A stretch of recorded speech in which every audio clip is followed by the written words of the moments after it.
Hello there, you're watching Nightline. I'm Azara Tagaya. The top stories. Historic bill to limit Prime Minister's term in office tabled in Parliament. And over 10,000 permanent posts for hospitals approved.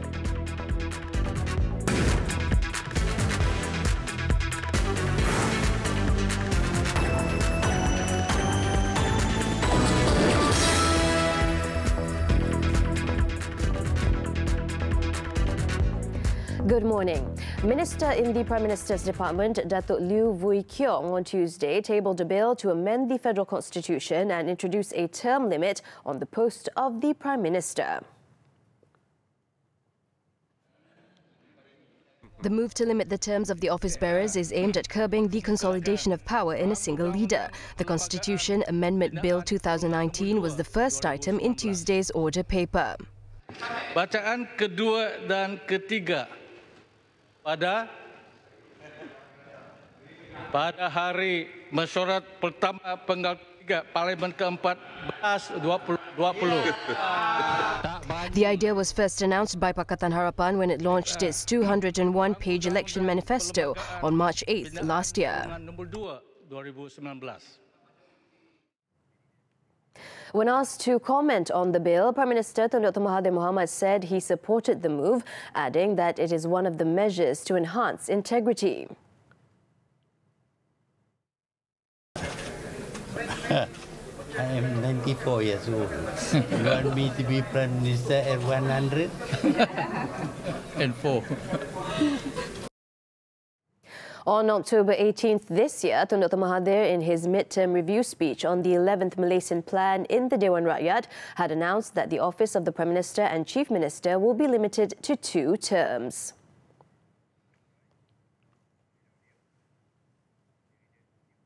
On another matter, the Prime Minister on Tuesday stressed that the government has not ignored the promises made in the Pakatan Harapan election manifesto. In terms of the law, Tun Dr. Mahathir pointed out that the government has identified several laws which need to be reviewed, amended or abolished. Speaking in the Dewan Rakyat Tuesday morning, the Prime Minister noted that as a government which fully supports the rule of law, amending or abolishing an act must be carefully carried out after considering the principle of the act when it was formulated and passed to safeguard the rights, interests and security of the people. Among the laws are the Sedition Act 1948, Prevention of Crime Act 1959, Printing Presses and Publications Act 1984, Security Offences Special Measures Act 2012, and National Security Council Act 2016. Dan Undang-Undang Kesalahan Keselamatan, Langkah-langkah khas 2012, Akta 747 ataupun lebih dikenali sebagai SOSMA, digubal dan diluluskan bertujuan untuk menentang perbuatan subversif dan tindakan yang memudaratkan ketenteraman awam. Bagi Kementerian Dalam Negeri, terutamanya pihak Polis Diraja Malaysia, berpendirian SOSMA ini masih diperlukan dalam mengekalkan ketenteraman awam, menjamin keselamatan dan membendung aktiviti jenayah di negara ini. However, Tun Dr. Mahathir said there is still room for it to be abused for vested interests, thus causing anxiety among the people, and as a responsible government, it has to take this into account without neglecting the country's security needs.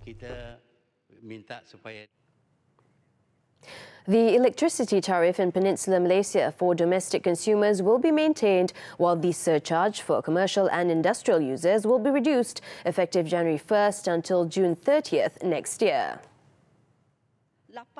Energy, Science, Technology, Environment and Climate Change Minister Yeo Bee Yin told the Dewan Rakyat on Tuesday the Cabinet had agreed to set the rates based on the Incentive-Based Regulations (IBR) mechanism. Untuk makluman Dewan Yang Mulia ini, surcharge sebanyak 2.55 sen per kilowatt jam telah dikenakan untuk tempoh Julai hingga Disember 2019. Oleh kerana terdapat penurunan kos bahan api untuk tempoh 6 bulan ini, maka dengan sukacitanya saya ingin maklumkan di sini bahawa kadar surcharge pengguna komersial dan industri akan diturunkan sebanyak 0.55 sen per kilowatt jam daripada 2.55 sen per kilowatt jam kepada 2 sen per kilowatt jam. According to Yeo, a total of 62.95 million ringgit from the Electricity Industry Fund (EIF) will be used to cover the imbalance costs passed through surcharge so that it will not be imposed on domestic consumers. The effective electricity tariff rate will be maintained at 39.45 sen per kilowatt hour, and this is a continuous 18 months with no increase through surcharge for domestic consumers. A verbal spat among several MPs in the Dewan Rakyat on Tuesday forced Speaker Tan Sri Muhammad Arif Mat Yusof to suspend 2 MPs from the August House. The uproar started when Barisan Nasional MP Datuk Sri Tajuddin Abdul Rahman passed a snide remark about the religious mark on Pakatan Harapan MP RSN Reyes' forehead. Tan Sri Arif also suspended Pakatan Harapan's Kota Melaka MP Koo Poi Tiong for ignoring his instructions to not continue raising the matter. Tadi sebut YB Pekan Rasuah itu sebab yang berhormat Baling telah masuk campur. Sila duduk. Saya nak tumpang tanya. Kita mahu tu Abu Cimping apa? Semua duduk. Kita mahu anak-anak kita belajar perkara-perkara yang baik. Belajar daripada pemimpin-pemimpin yang baik. Macam saya lagi dalam mahkamah apa pasal? Ingat kamu hakim ke Julutong? Saya tak mahu Julutong dituduh pakai Abu Cimping kedai itu. Sila Speaker, duduk. Semua duduk, semua duduk. Ini adalah menghina orang-orang Hindu. Tan Sri, Pasir Salah bukan Sila kali duduk. pertama dia sebut begitu. Tan Sri. Duduk. Tan Sri, dia sudah sebut banyak kali. Pasir Salah sudah sebut banyak kali. Saya tahu. Tan Sri. Ruling sudah pun dibuat. Sila duduk. Tidak boleh sekadar tarik balik Sila saja, duduk. Tan Sri. Ini sudah keterlaluan ya. Pasir Salah, sila keluar. What do you want? Tempoh 1 hari. Bentara. Hah? Kalau dia keluar. Pasir Salah sekali. Tan Sri, saya Mengganggu kemukakan majlis standing order, mesyuarat. Tan Sri. Sila duduk. Kota Melaka oleh kerana tidak mengikut arahan speaker. Semua hendaklah bertindak mengikut peraturan mesyuarat. The Speaker warned that action will be taken against MPs who continue to ignore his instructions. Sila duduk. Tanjung Karang, sila duduk. The Public Service Department PSD has approved a total of 10,675 permanent posts for the Health Ministry following the completion of health facilities in various parts of the country. PSD Director General Datuk Muhammad Khairul Adib Abdul Rahman said the health facilities are scheduled to begin operating at the end of this year to provide quality services to the people. Sebagai permulaan, waran pejawatan yang mengandungi 385 pejawatan untuk Hospital Rembau Negeri Sembilan telah diserahkan sebentar tadi kepada Yang Berbahagia Datuk Seri Dr. Chen Chow Min, Ketua Setiausaha Kementerian Kesihatan Malaysia pada hari ini. Jawatan ini merupakan sebahagian daripada 10,675 jawatan yang akan diagihkan secara berfasa. Speaking during a media conference in Putrajaya, he said the recruitment will be for medical officers, dentists, pharmacists, nursing and medical assistants. Last year, the government decided on a policy to control the size of the public sector by targeting to reduce the 1.7 million positions available by 5% beginning from 2019 until 2021.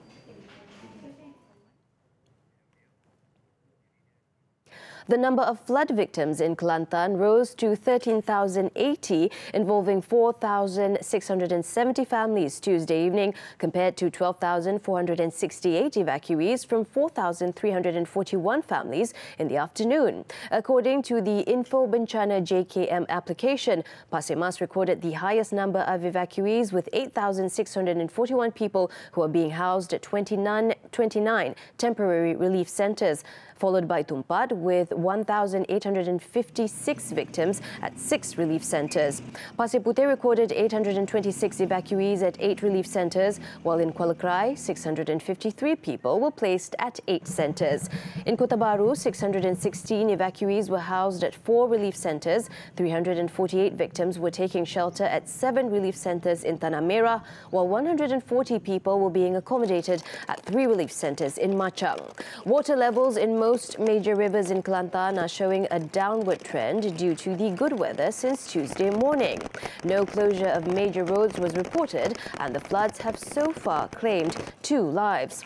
Meanwhile, in Terengganu, the number of flood victims dropped to 3,004 people from 845 families placed at 66 relief centres compared to 3,962 people from 1,146 families at 83 relief centres Tuesday afternoon.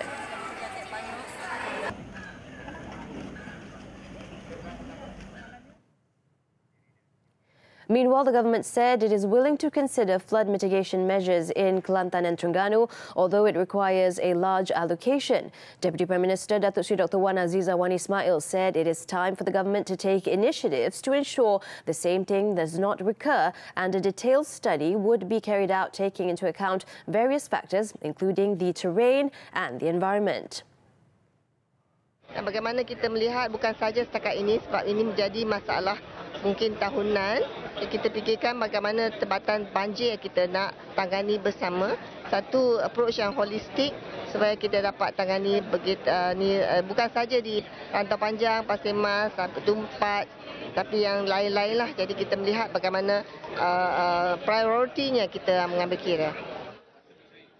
She said this when met by reporters after visiting flood evacuees housed at the temporary relief centre in Sekolah Kebangsaan Sri Payung in Terengganu Tuesday.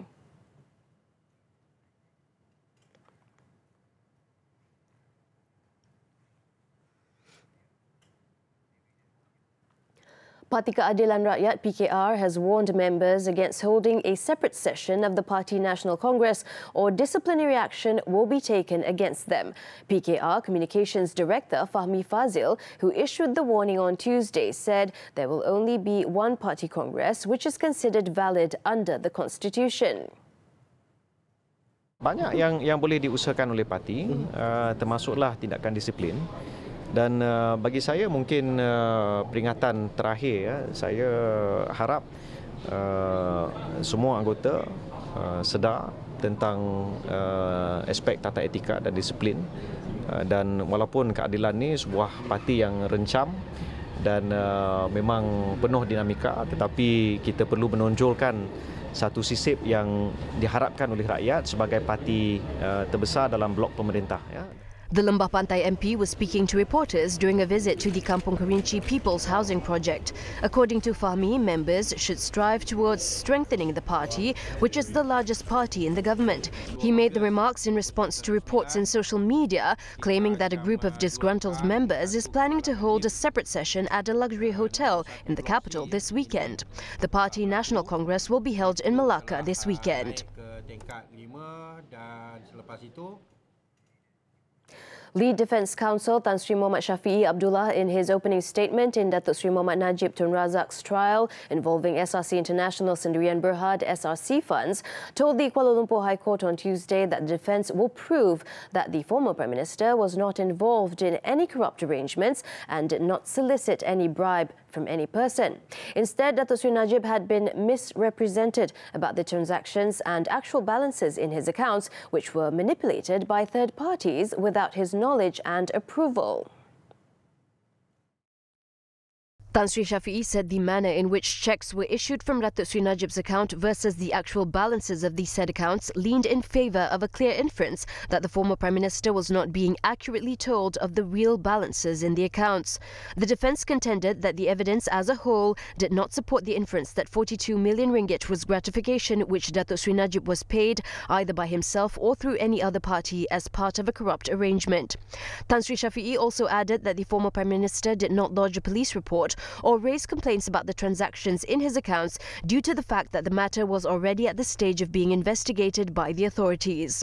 Thus, Datuk Sri Najib chose instead to respect the process and integrity on the then ongoing investigations.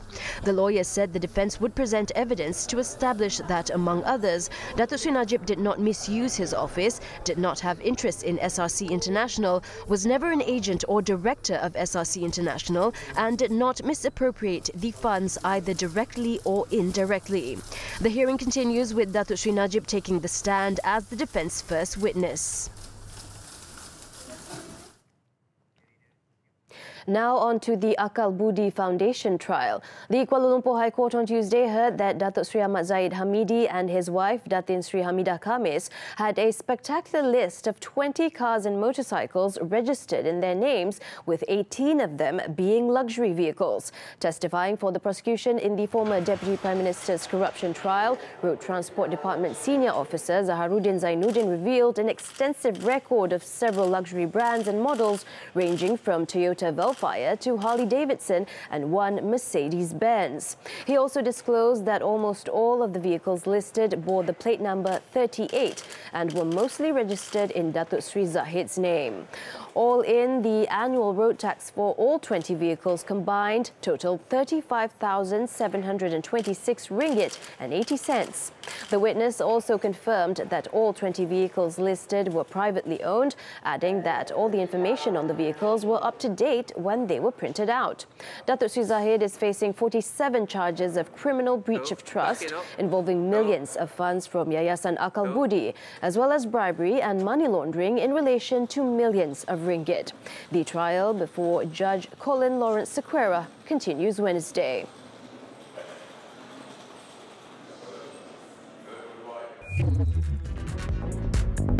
EC yet to receive notification on Kim Manis parliamentary seat. Details when we return.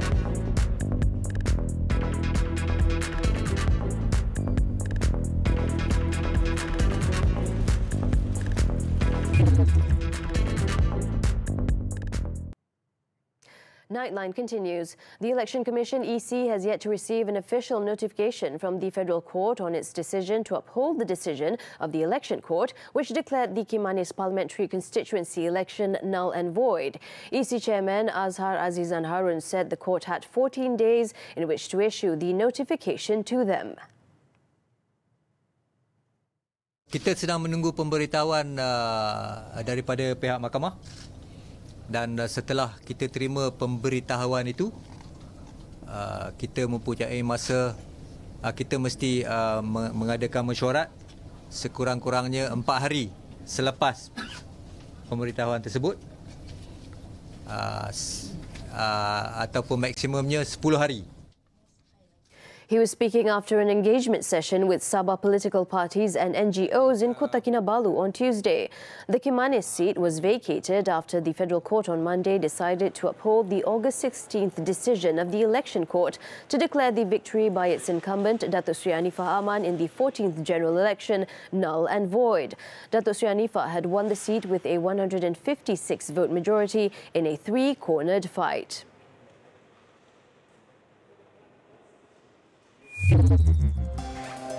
In Ipoh Perak, a businessman was charged on Tuesday with 10 counts of molesting 3 women during a job interview. 65-year-old Datuk Muhammad Hamdan Ahmad, however, pleaded not guilty before Magistrate Nur Azrin Muhammad Darus. He allegedly committed the offences at his office in Medan Gopeng on July 29th.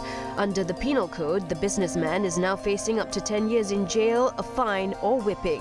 January 16th was fixed for case remention. Selangor Fire and Rescue Department Fire Investigations Officer Abdul Halim Zulkifli told the Shah Alam High Court on Tuesday that there were 2 places identified where fire had originated in the incident involving Cradle Fund Chief Executive Officer Nazrin Hassan. Abdul Halim, the 15th prosecution witness in the murder trial of Nazrin, said the 2 places was on the mattress as well as on Nazrin's head, and they had nothing to do with each other. Abdul Halim also told the court that during an examination on Nazrin's body, he found no injuries and soot stains on the back of the victim's body, except 2 puncture marks and blood stains on his head. Investigations also found that based on the condition of the room during investigations, the victim had not made any attempt to escape the fire, which he could if he was conscious when the fire broke out. Abdul Halim was giving evidence against Nazrin's wife, Samirah Muzaffar, 44, 2 minors aged 17 and 14, and Indonesian Ika Wahyu Lestari, who is still at large, who are charged with murdering him.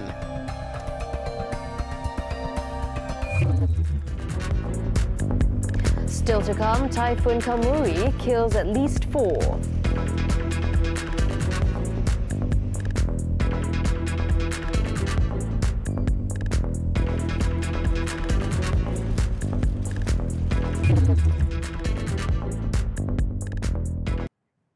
On to the foreign news. In Indonesia, authorities asserted that the blast that injured 2 National Armed Forces TNI members at the National Monument Monas on Tuesday was not an attack.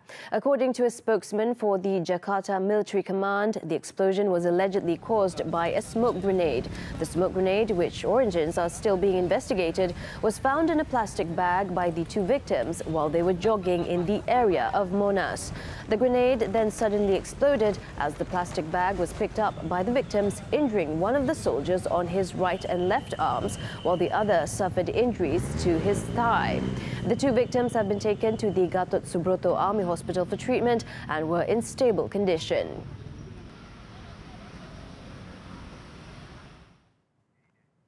In the Philippines, at least 4 people were killed and 500,000 people were evacuated as the typhoon Kamuri swept through the archipelago on Tuesday, ripping roofs from houses as well as knocking down power lines. According to the Weather Bureau, the typhoon made landfall for the 4th time on Tuesday afternoon in Manila, packing winds of up to 170 kilometers per hour. It is understood that the latest fatalities were reported in Oriental Mindoro province. Earlier in the day, the typhoon has forced closure of Manila's main airport, cancelling nearly 500 flights. Several events at the 30th SEA Games were also postponed and rescheduled. The typhoon, locally known as Tisoy, is expected to head out of the country on Thursday.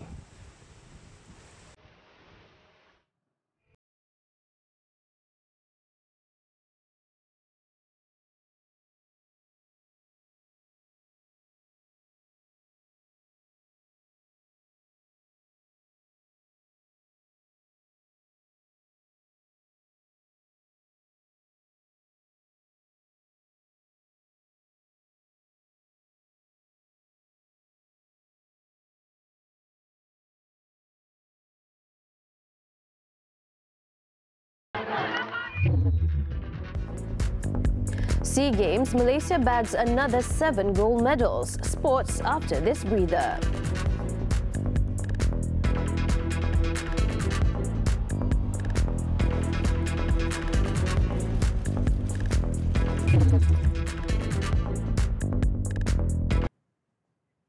On to sports now. The 2019 SEA Games, the Malaysian contingent continued to put on an impressive performance on the 3rd day as they scooped another 7 gold medals on Tuesday. The gold medals were contributed from the chess, bowling, ice skating, gymnastics and squash events. National chess player Yoh Lee Tian handed Malaysia the first gold medal of the day as he beat Vietnamese Nguyen Ngoc Trong Son in the rapid chess event. Following the triumph, he became the first athlete in history to win gold in chess in the SEA Games. National bowler Timmy Tan then handed Malaysia its 2nd gold, who recorded 1,334 pinfalls in the men's singles event. However, there were no medals won by the women's squad led by Charlene Zulkifli. The 3rd gold medal came in the ice skating event after the national women's squad beat Indonesia and Singapore in the short track speed 3,000-meter relay event. They recorded a time of 4 minutes 53.235 seconds to bag the gold medal. 2 more gold medals came from the gymnastics event thanks to national gymnasts Tan Fuji and Farah Ann Abdul Hadi respectively. Tan put on an impressive performance as he garnered 13.967 points to beat hosts Yulo Carlos Adriel and Vietnam's Din Phuong Tan in the men's pommel horse final event. Meanwhile, national gymnast Queen Farah Ann grabbed her 2nd gold in the games by pipping Do Thi Ngoc Huing from Vietnam and another Malaysian Yo Rachel Lee Wen in the women's uneven bars event. Also contributing gold was the national squash team comprising Adri Iraqian Bakhtiar and Rachel May Arnold. Adri beat Robert Andrew Garcia from the Philippines 11-7, 3-11, 11-9, 11-5.